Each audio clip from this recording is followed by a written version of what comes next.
Muy buenas tardes. Hoy nos complace ofrecer una charla complementaria a nuestro 22º Congreso Anual, que este año ahondará en la vida y legado de nuestro apóstol José Martí, en celebración del 170 aniversario de su natalicio.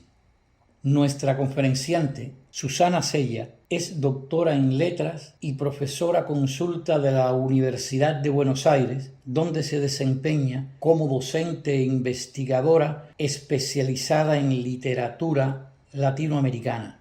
La doctora Sella es autora de poemarios, novelas, ensayos, artículos en revistas especializadas, un diccionario de literatura latinoamericana, un volumen de historia de la literatura argentina, ediciones críticas de autores latinoamericanos y notas en medios periodísticos. Sus escritos han sido traducidos al portugués, catalán, galeico e inglés. Su charla de hoy se titula Los fundadores, José Martí y Rubén Darío. Buenos días, buenas tardes, buenas noches, no sé. Mi nombre es Susana Chela y quiero hablar de dos figuras. Le he puesto el título a esta comunicación, Los fundadores, porque considero que las figuras de José Martí y Rubén Darío merecen, digamos, esa denominación, y paso a explicar por qué. Bueno, cuando nosotros hablamos de la literatura latinoamericana, comenzamos bueno, haciendo su historia, incluso remontándonos a la época precolombina, y pasando por los diversos periodos que recorren, digamos, sobre todo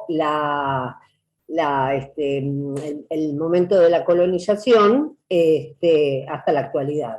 Pero esto de el modernismo, el llamado modernismo hispanoamericano, es un movimiento que tiene una característica que es esencialmente atinente a la identidad de una literatura. En ese sentido, pienso en figuras fundadoras, la de José Martí y la de Rubén Darío. Porque nosotros, bueno, tenemos un neoclasicismo, tenemos un romanticismo, o sea, como proyecciones de movimientos europeos, bueno, un barroco, lógicamente, que se han dado en América. Pero este movimiento, al que se le ha dado el nombre de modernismo, y que inclusive comenzó siendo definido, y esto en el diccionario de la Real Academia Española, en su momento, la edición de su momento, como de una manera un poco peyorativa. Y bueno, posteriormente y afortunadamente, cobró la relevancia que merece. Que está asociado profundamente al proceso de modernización.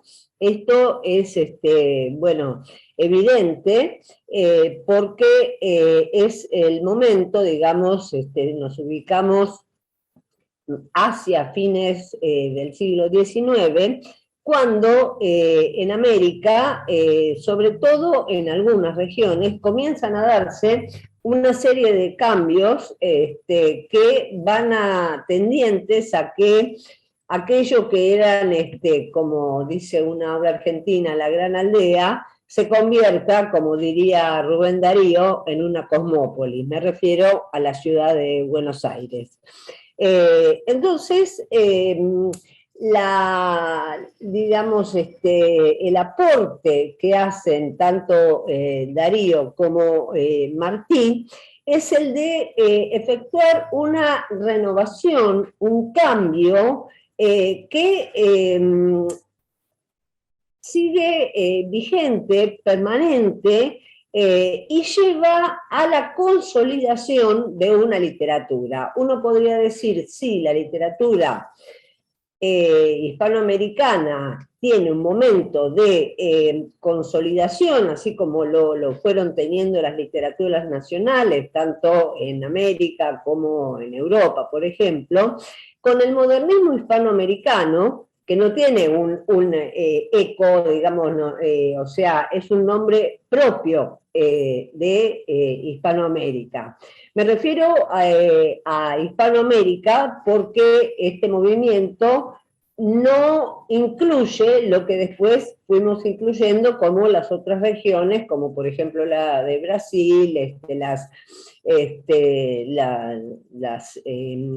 otros territorios que no tenían como lengua común el castellano. Aquí estamos hablando de poesía en lengua castellana y de estas figuras que, bueno, hacen su descollante obra en este idioma. Quisiera, para ubicarnos, digamos, en el contexto, dar las fechas de estos dos poetas.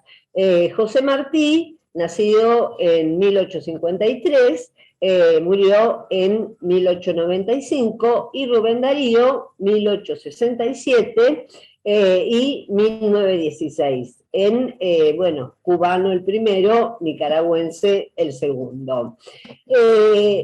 A mí me gusta citarlo también, no solo para ubicar el contexto, sino por un episodio que quiero citar, así como que me parece importante para hablar un poco de estas figuras, que es que Rubén Darío y José Martí se conocieron. Se conocieron cuando Rubén Darío estaba haciendo... Rubén Darío es esencialmente viajero. Estando en Nueva York, que era la residencia de José Martí, habitual, bueno, prácticamente vivió toda su vida en el exilio, iba a dar una conferencia. Él estaba trabajando arduamente por la independencia cubana, iba a dar una conferencia en el Harman Hall, y Rubén Darío, que estaba acompañado de otro intelectual, Gonzalo de Quesada, le dice que el maestro, refiriéndose a Martí, quería que estuviera, o sea, también Martí conocía la existencia de Rubén Darío.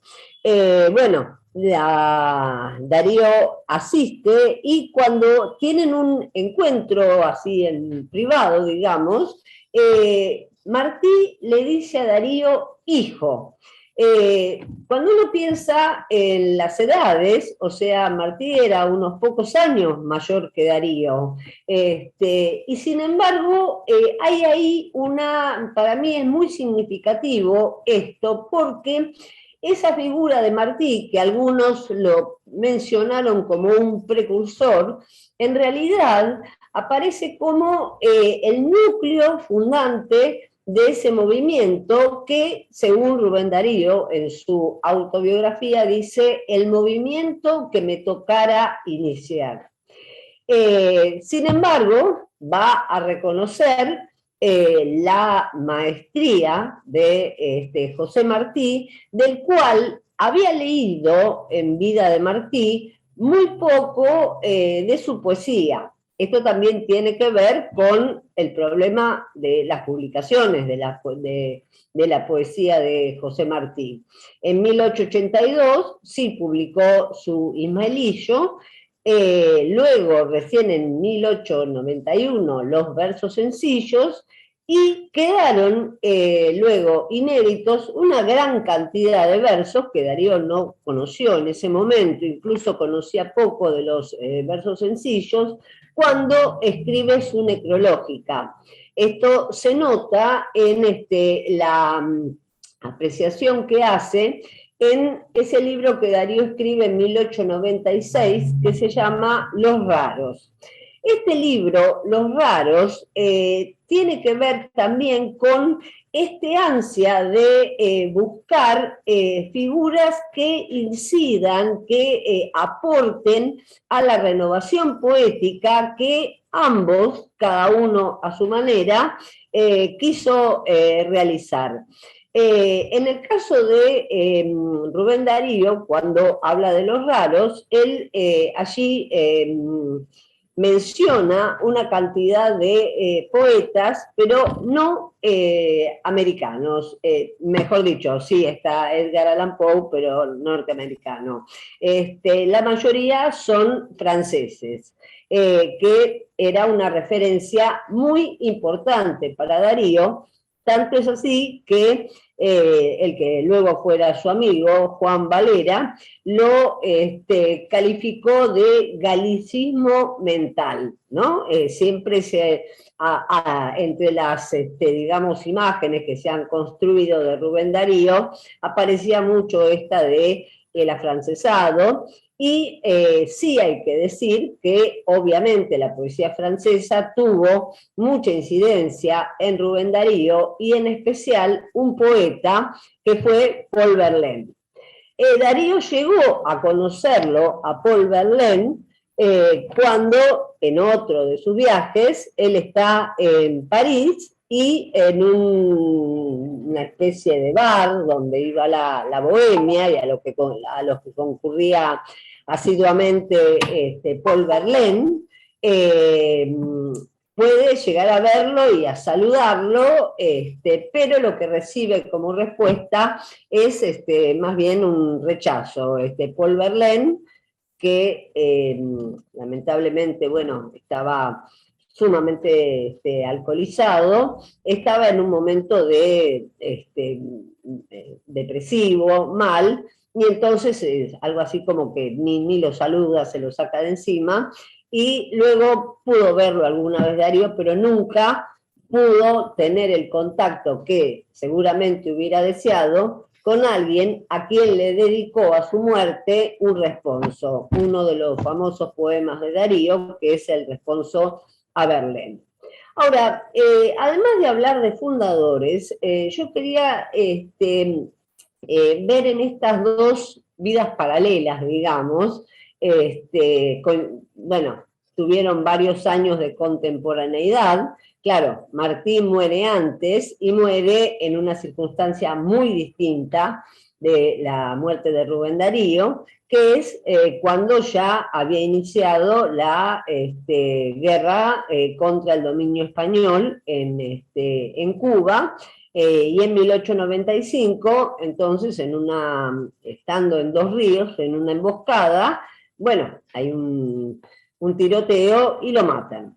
En cambio, Rubén Darío muere en 1916 por el agravamiento cada vez, bueno, más fuerte de algo que él padecía, que era la cirrosis. Darío no escatimaba beber, él mismo lo dice, nos reuníamos, bebíamos, etcétera, y aparece muchas veces Darío, por todo esto, asociado a la vida bohemia, a las reuniones en los bares, a esto de, bueno, estar allí hablando, bebiendo, etcétera, pero es una faceta, digamos, que uno puede decir sí, que bueno, que está, pero tendríamos que, digamos, para dimensionar bien la figura de Darío, quizá nos venga bien remontarnos un poco a su nacimiento, su infancia.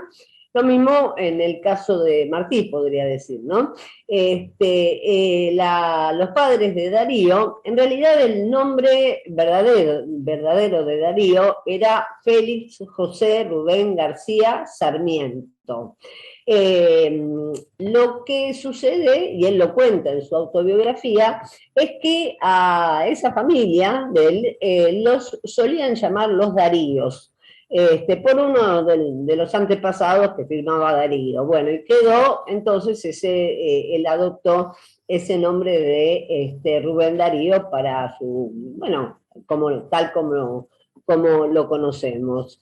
Vive muy de niño la separación de sus padres, que había sido un matrimonio, digamos, de conveniencia, y es criado, digamos, por los parientes, por una abuela, incluso a su padre él lo llamaba tío Manuel, no lo llamaba papá, lo veía a veces, a la madre la veía también escasas veces, o sea, tuvo una, distinto de José Martí, que sí provenía de una familia bien constituida, la madre, el padre, y en la figura del padre de Martí también tenemos una, digamos, un hecho relevante, que es que el hijo, Martí, desde sus estudios en lo que hoy llamaríamos la escuela secundaria, tenía 15, 16 años, ya había abrazado la causa de la independencia de Cuba, que era una de las últimas colonias que le quedaban a España en América, Cuba y Puerto Rico. Había escrito un drama llamado Abdala, en donde hablaba del amor a la patria.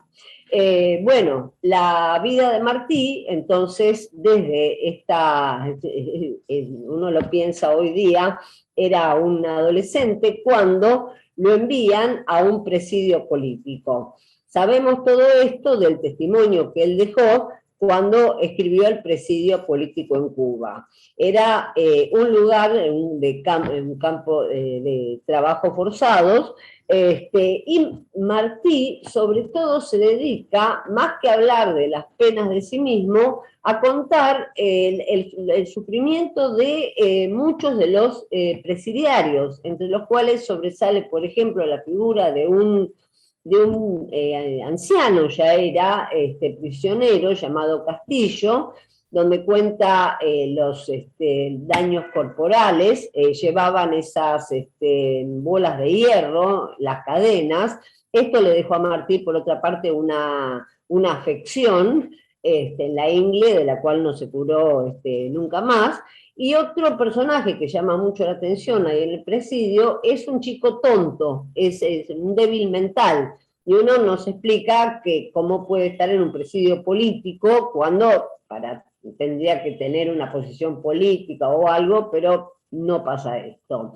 Es deportado, se hace una campaña por su libertad, y es deportado a España. Su padre, por eso decía una figura así fuerte en la vida de Martí, era pro-español. Él estaba a favor de que continuara la colonia, lo cual hacía con su hijo una fuerte diferencia y una oposición.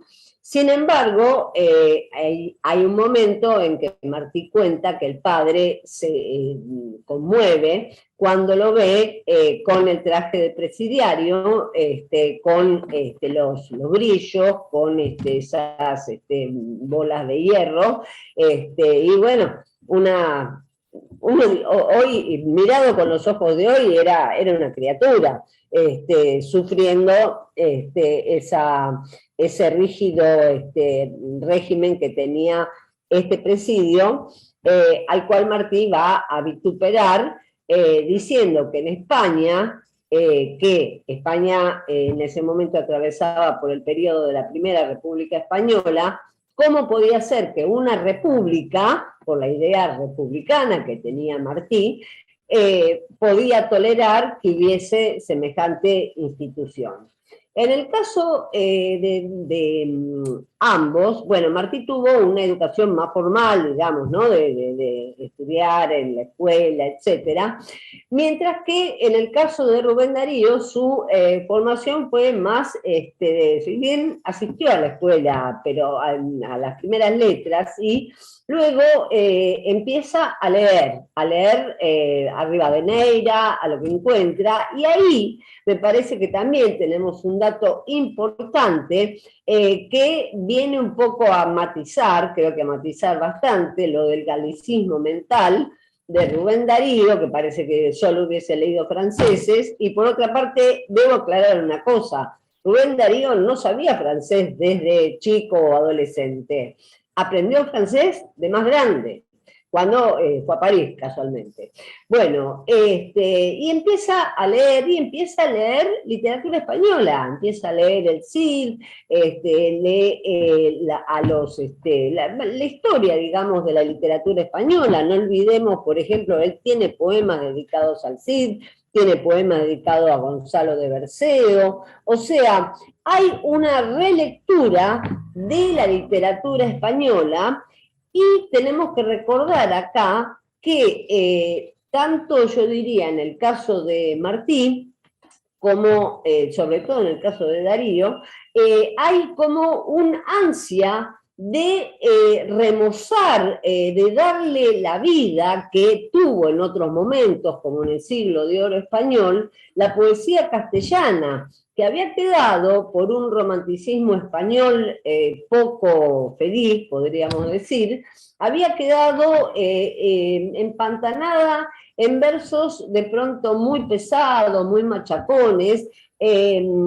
Max Enríquez Ureña, en su libro Breve Historia del Modernismo, pone un ejemplo de un poema romántico, en donde uno efectivamente lo que ve es una cosa, un tipo de verso como muy ripioso, muy pesado, y el vuelo que le quiere dar Rubén Darío a la lengua castellana y a la poesía castellana es lo que lo lleva, primero, a una cantidad de búsquedas muy grandes que están testimoniadas en sus primeros escritos, los primeros poemas, abrojos, etc. Y uno marcaría ahí un año importante que es 1895. Sí, digo bien, 1895, justo el mismo año de la muerte de Martí.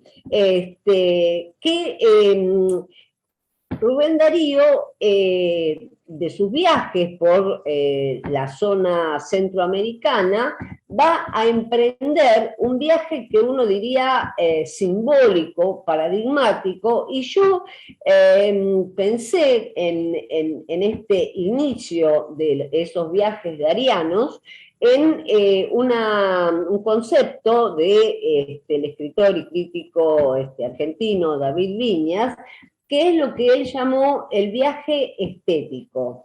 Rubén Darío consigue la posibilidad de viajar a Chile, que también, y sobre todo a la ciudad de Valparaíso, o sea, a una ciudad portuaria y una ciudad que se hallaba justamente en proceso de cambio, de modernización, y con la dinámica, uno podría decir, que tienen la variedad, digamos, no cerrazón que puede tener una ciudad o provinciana o mediterránea. Y va a ser ahí, en 1888, donde va a marcar el hito que significa la publicación de su libro Azul. Este libro es un libro que, bueno, recibe, como pasa muchas veces con las innovaciones, algunas críticas, pero también muchos elogios, y lo que nos encontramos ahí entonces es un verso totalmente renovado. Darío fue un maestro en cuanto al uso de rimas, de metros. Darío podríamos decir que buscó, experimentó algo que se ha llamado en el modernismo hispanoamericano el virtuosismo, o sea, la búsqueda de hacer en los niveles compositivos del verso, en la rima, en el ritmo y también en el vocabulario, un ejercicio como de buscar una especie de excelencia. Por ejemplo, evitar las rimas fáciles y buscar rimas menos habituales en el castellano. Yo recuerdo una especialmente, que es de un famoso poema de Rubén Darío, que es la sonatina, aquel que dice: la princesa está triste, que tendrá la princesa. Y en un momento, cuando está hablando de la princesa, un verso termina con la palabra luz. Si pensamos en castellano, bueno, es difícil encontrar una palabra que pueda rimar con luz, ¿no? La U tónica no es frecuente. Y la rima con imagina que el príncipe está en Hormuz, o sea, consigue ahí hacer esta rima encima consonante. Luego, el trabajo con el verso alejandrino. Si hay alguien que podemos decir es el maestro del verso alejandrino, es Rubén Darío. Se han escrito muchos poemas en versos alejandrinos. El verso alejandrino en castellano no es un verso fácil, aclaro, es el verso de 14 sílabas. Digo, no es un verso fácil porque si no está trabajado, digamos, con esa gracia, con ese movimiento que le daba Rubén Darío, puede resultar machacón, puede resultar pesado. Sin embargo, en el caso de Darío, en su trabajo con el alejandrino, muchas veces dividido en dos hemistiquios, 7 y 7, pasa todo lo contrario. Y hace suyo, Darío, en su poesía, aquella famosa frase de Verlaine, de la musique avant tout, o sea, la música ante todo. Uno podría decir que hasta puede tararear los poemas de Darío. Si digo, la princesa está triste, que tendrá la princesa, los suspiros escapan de su boca de fresa que ha perdido, la risa que ha perdido, el color, etcétera. ¿No? Como que casi uno puede cantarlo. Ahora bien, lo que quería señalar es que Rubén Darío escribe, o publica, mejor dicho, El Azul en 1898. En 1882, José Martí había publicado sus 15 poemas y los había denominado Ismaelillo. Ismaelillo es el diminutivo de Ismael. Y la temática es completamente diferente. Si nosotros tenemos que el comienzo de Azul es el año lírico y tenemos los poemas dedicados, los largos poemas y con una variación de versificación muy interesante, hay octosílabos, endecasílabos, hay versos que están, digamos, partidos los hemistiquios, bueno, es una, digamos, es una maravilla de ver esto, leerlo. En el caso de José Martí, el elemento disparador de escribir estos poemas tuvo que ver con el alejamiento de su esposa. Cuando Martí estaba trabajando en Venezuela, debemos aclarar que después del presidio político y después de su estada en España, que Martí supo aprovechar muy bien, él también, digamos, estudió, leyó a los españoles, leyó a los franceses, observó la vida intelectual, cotidiana, etcétera, de estas ciudades europeas, y esto también es importante porque hay un género llamado la crónica que, bueno, si pensamos que estaban las viejas crónicas de los conquistadores, no es lo mismo que hablar de la crónica modernista. Como tanto Darío como Martí tuvieron en común tener que ganarse el pan, porque no eran ricos, digamos. Entonces, bueno, una de las profesiones más cercanas, podríamos decir, a alguien que se dedica a la poesía, con la cual difícilmente gane dinero, es el periodismo. Y ambos dos lo practicaron, y mucho. Y ambos dos, inclusive, compartieron, digamos, fueron corresponsales en los mismos periódicos. Entre nosotros son muy famosas las contribuciones de ambos en el periódico La Nación de Buenos Aires, fundado por Bartolomé Mitre, al cual Darío además le dedica un poema, además de que lo conoció, que cuenta, bueno, las anécdotas de cuando fue a su casa, etcétera. Era uno de los periódicos más importantes del momento, ¿no? Y escribieron, bueno, unas magníficas crónicas para el diario de Bartolomé Mitre. Entonces, esta era una de las salidas laborales que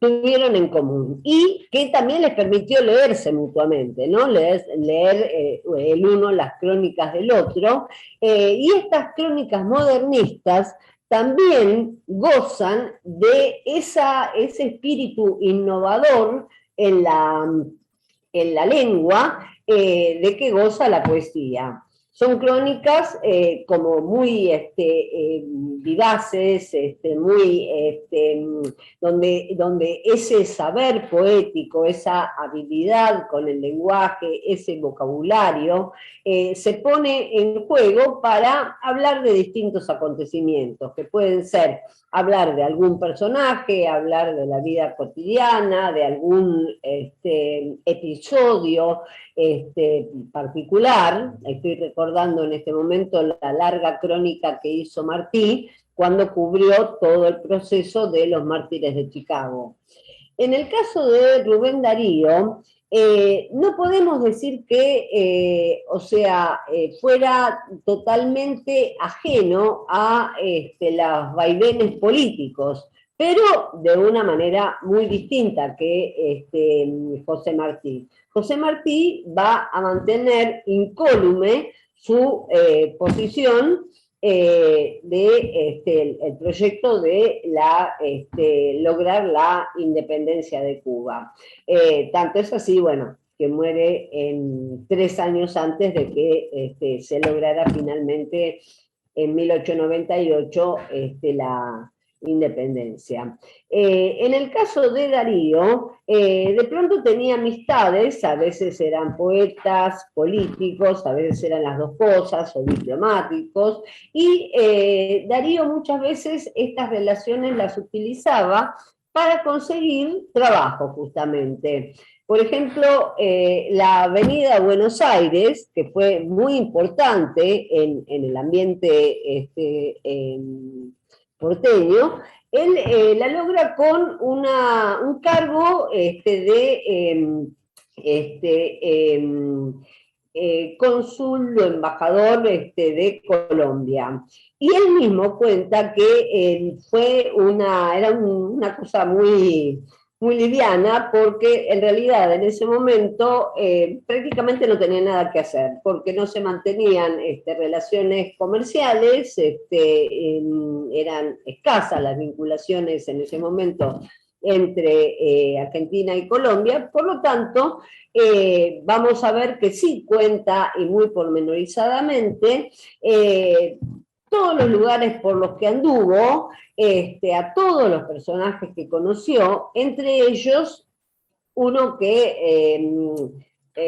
sobre el que ejerció una influencia tremenda, que es el poeta argentino Leopoldo Lugones, al punto que a veces uno lee algunos poemas de Lugones y se nota de alguna manera la presencia dariana, ¿no? No en toda la obra de Lugones, pero bueno, y luego otros personajes como Charles de Suzanne, un habitué de la bohemia argentina. Una faceta menos conocida es que Darío se interesó también por el tango, que en ese momento estaba como surgiendo como tango canción, no simplemente esas musiquitas o esas letras que se tocaban en los lugares tipo burdeles o algo así, ¿no? Y también se interesó por el lenguaje del delito. Digo esto por la amplitud de intereses de alguien que podía admirar sin reparos y elogiar a un poeta como Góngora, bueno, los poetas del siglo de oro, los poemas que le dedica a Lope de Vega, y al mismo tiempo también ver estas otras realizaciones que provienen de ámbitos totalmente diferentes, pero que tienen que ver también con formas de realizaciones del idioma. Yo había pensado hacer una pequeña comparación entre sería fragmentos solamente porque son poemas extensos. Una de las, digamos, características que tiene el primer Darío, y que se ha señalado muchas veces, es esa presencia de ambientes galantes, donde está, bueno, como el de la princesita, ¿no es cierto? La princesita en el palacio, la marquesa Eulalia, ambientes lujosos, nada que ver con una poesía de tipo social, de ambientes menos ricos, podríamos decir, y que en este afán de ampliación de vocabulario, también la riqueza pasaba por incorporar nuevos términos. Por ejemplo, voy a citar uno del responso a Verlaine. Lo evoca diciendo liróforo celeste. Liróforo vendría a ser un neologismo, ¿no? De lira, viene de la composición poética llamada lira y de la lírica, y utiliza esa palabra totalmente distinta, podemos decir, no, obviamente no habitual, en el vocabulario común. Bueno, a veces también se vio peyorativamente esta proliferación de vocabulario, e inclusive algunos símbolos que Darío tomó, en particular el cisne, se convirtió de alguna manera en un símbolo del modernismo. Al punto que el poeta mexicano Enrique González Martínez, cuando ya comienzan las reacciones contra el modernismo hispanoamericano, tiene un poema que dice: tuércele el cuello al cisne de vistoso plumaje. Bueno, como que había abundado en esta riqueza, pero yo creo que más que es cierto que está todo el ambiente galante, pero que nos interesa mucho más ver esta riqueza que él pone en sus versos. Los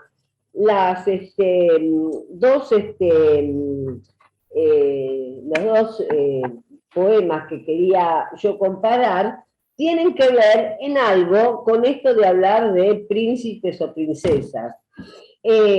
Uno pertenece a José Martí, que es Alice Melillo, porque cuando él hace esta celebración, ¿por qué digo celebración? Porque él escribe desgarrado porque su mujer se vuelve a Cuba, a donde él no podía ya entrar. Él estuvo un corto tiempo porque habían declarado una amnistía, pero luego lo vuelven a echar y se va a trabajar a Venezuela.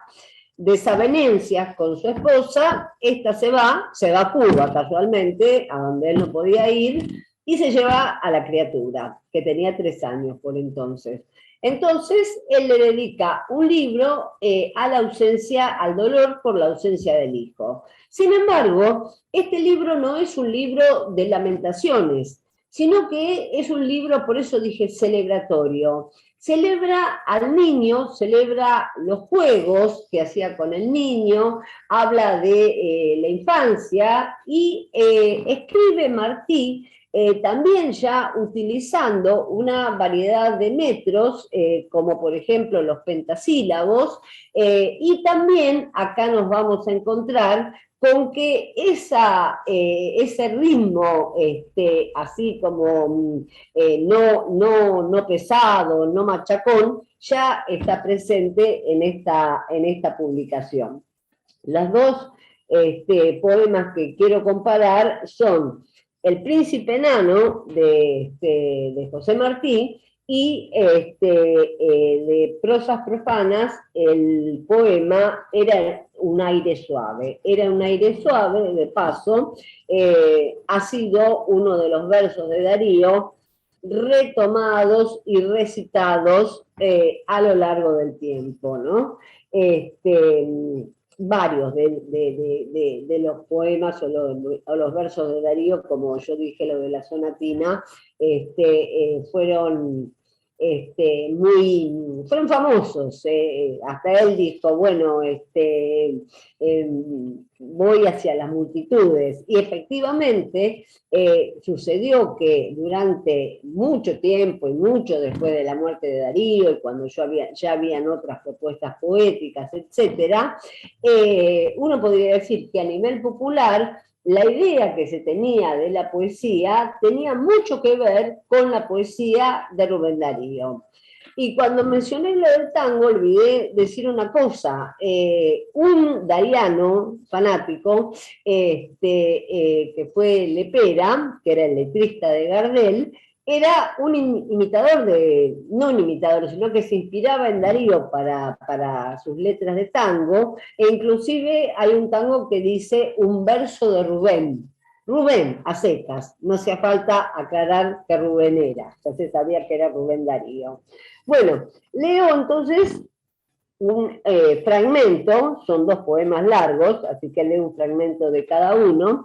El de El Príncipe Enano dice: para un príncipe enano se hace esta fiesta, tiene guedejas rubias, blancas guedejas, por sobre el hombro blanco luengas le cuelgan, sus 2 ojos parecen estrellas negras, vuelan, brillan, palpitan, relampaguean, él para mí es corona, almohada espuela.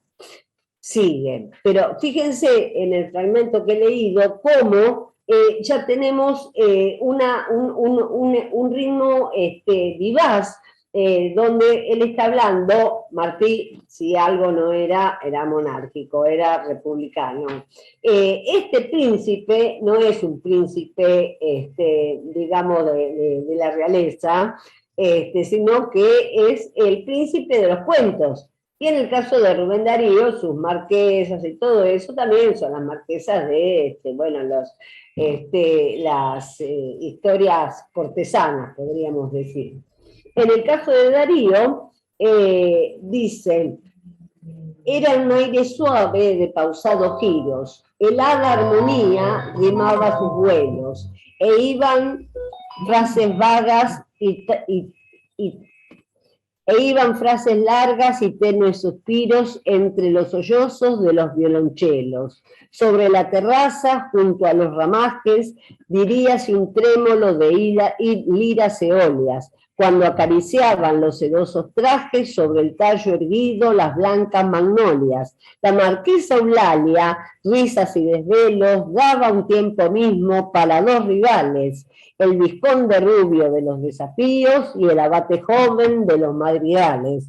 Fíjense que acá hay una utilización, el verso es más largo, es en decasílabo, los acentos que va poniendo Darío, esta es otra de las innovaciones que él hace, trabaja una medida, por ejemplo el endecasílabo, un verso muy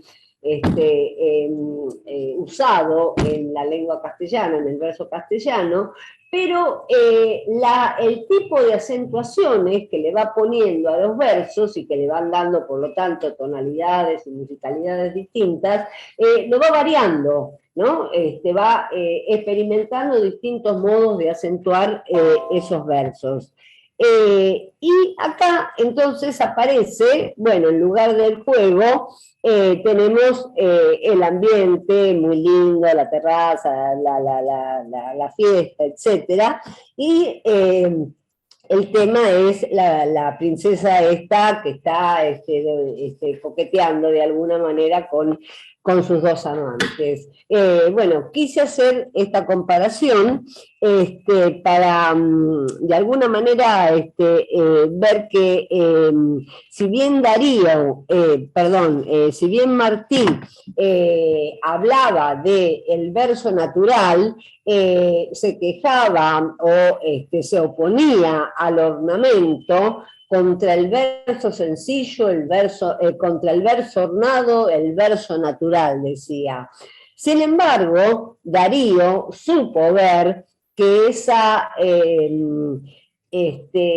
sencillez que proclamaba José Martí, por ejemplo, en los llamados versos sencillos, era difícil sencillez. O sea, la factura de estos versos aparentemente sencillos y sí en donde hay una diferencia que podemos marcar, que es que los ambientes artificiales de Rubén Darío son distintos de los de Martí. Sus preferencias se inclinan más bien por los ambientes naturales, entre un palacio y un hermoso monte, va a elegir al hermoso monte.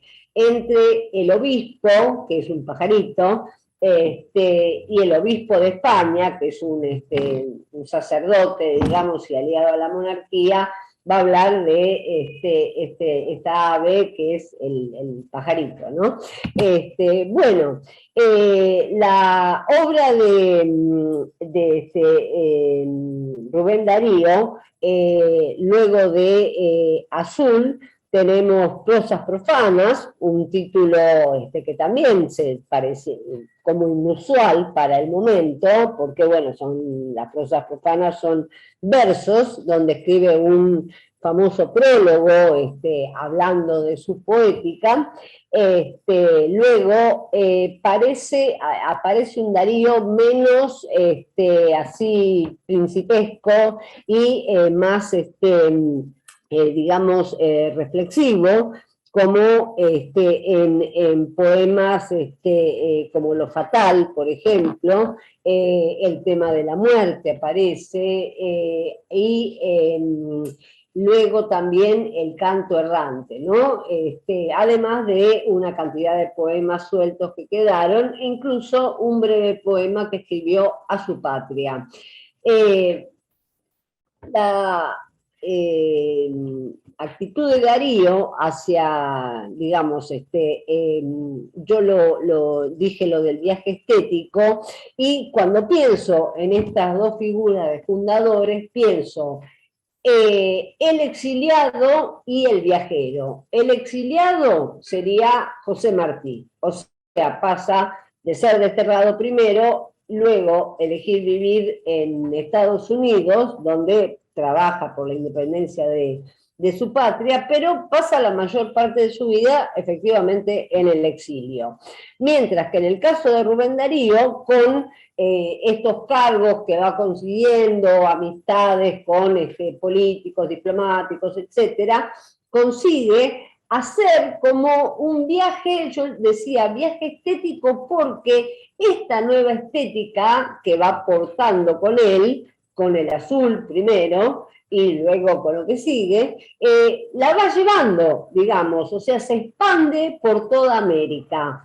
Va a tener muchísimos epígonos, pero también hay poetas modernistas que no fueron epígonos de Darío, grandes poetas modernistas, Julián del Casal, Jaime Freire, que fue también amigo de Rubén Darío, boliviano, José Asunción Silva, colombiano. Fíjense que estoy hablando de distintas nacionalidades y que asumen, digamos, este proyecto americano.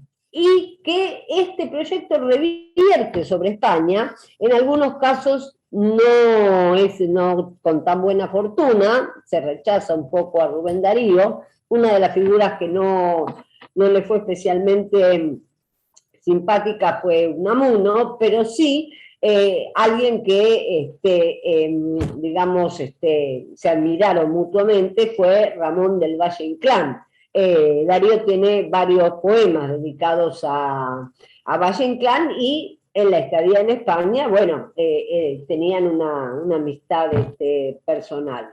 Entonces, diría, la función fundadora de Darío, el movimiento que me tocara iniciar, creo que tiene que ver con eso, con el viajero que porta una estética y una estética que prende en un ambiente que está como esperando una renovación y que la va asimilando.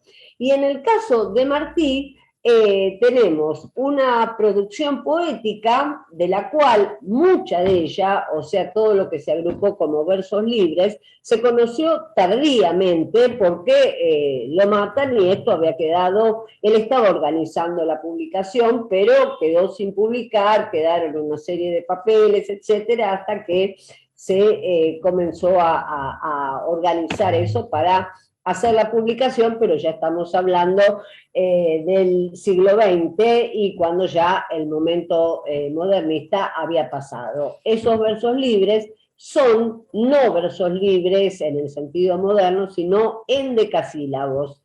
Él los llamó mis endecasílabos hirsutos, porque tienen una particularidad de ritmos y de combinaciones que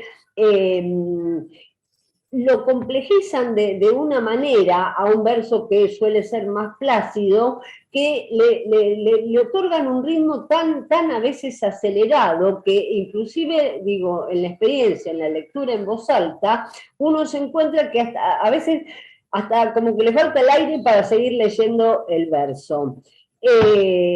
Yo creo que estoy más que pasada de tiempo en este momento, por lo cual, bueno, obviamente hay muchísimo para decir de cada uno de los dos. Bueno, por algo sabemos la bibliografía sobre ambos es extensísima. Pero bueno, me quedaría en todo caso para resumir en esto, ¿no? Que son las dos figuras que en el siglo XIX, digamos, ir finalizando el siglo XIX, forjan un movimiento esencialmente americano que produce entonces una cualidad de autonomía a una literatura que todavía no existía como tal, como la literatura hispanoamericana, sino que, bueno, había producciones nacionales, pero esta cosa mancomunada de una estética que, al revés que venir la influencia de Europa, puede llegar, como en el caso de algunos españoles que valoraron a Darío, y a Martí también, Bueno, Unamuno sí lo valoraba Martí. Tiene, digamos, sienta las bases, consolida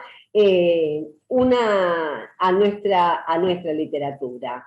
Y esto creo que va a ser el hecho de que haya existido el modernismo condición de posibilidad de que pocos años después puedan existir las vanguardias, que, bueno, van a, por supuesto, a discutir al modernismo.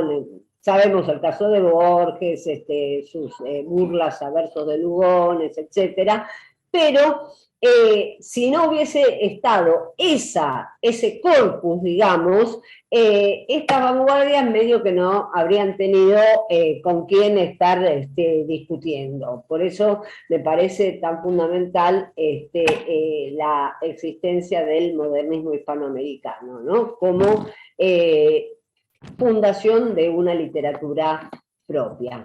Bueno, con esto me quedo, con El viajero y con El exiliado, ambos fundadores de una literatura. Muchas gracias.